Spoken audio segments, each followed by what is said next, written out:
Alexander Fleming was a remarkable scientist, a person who is credited with the discovery of penicillin, a person not only who discovered penicillin, but also sort of really was among the first people to talk about the potential dangers of abuse or misuse of penicillin. The reason Fleming is remarkable is not just because of his discovery, but because also he really sort of was among the first clarion callers of this problem. And he did that at one of the greatest points in his own career during the Nobel Prize acceptance speech. It's a really remarkable speech, and you should certainly read about it.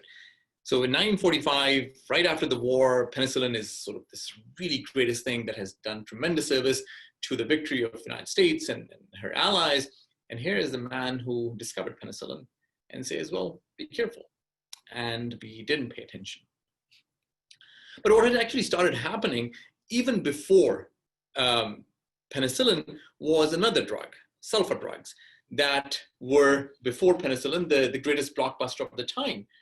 And they saved the life of somebody who was a prominent person, the son of the president, FDR Jr.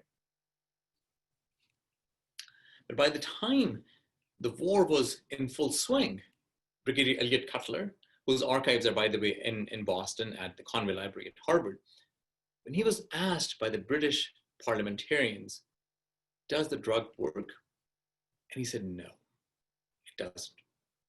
By the middle of the war, people knew that overuse of antibiotics, in this case, sulfonamides, leads to their impotency.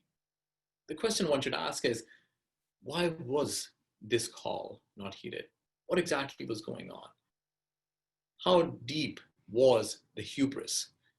How deep was our understanding that there'll be new drugs coming at all times?